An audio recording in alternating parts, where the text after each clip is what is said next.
2025 সালের এইচএসসি পরীক্ষায় বিভিন্ন বোর্ডে জিপিএ 5 প্রাপ্ত 100 জন কৃতী শিক্ষার্থীকে সংবর্ধনা দিয়েছে ইউনিভার্সিটি অব ডেভেলপমেন্ট অল্টারনেটিভ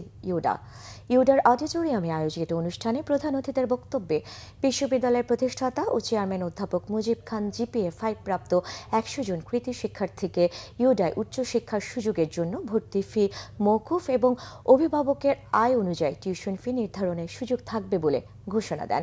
অনুষ্ঠানে বিশেষ অতিথি ছিলেন বিশ্ববিদ্যালয়ের উপাচার্য ও ঢাকা বিশ্ববিদ্যালয়ের সমাজ কল্যাণ গবেষণা ইনস্টিটিউটের সাবেক পরিচালক ও বর্তমান অধ্যাপক ডক্টর মোহাম্মদ নুরুল ইসলাম। উপস্থিত ছিলেন বিশ্ববিদ্যালয়ের treasurer professor Kalyan Kumar Mallick, board of ট্রাস্টির সদস্যরা, বিভিন্ন বিভাগের চেয়ারম্যান, ঊর্ধ্বতন কর্মকর্তা সহ বিভিন্ন বিভাগের শিক্ষক, ছাত্র সংসদের নেতা ও কৃতী শিক্ষার্থীদের অভিভাবকরা।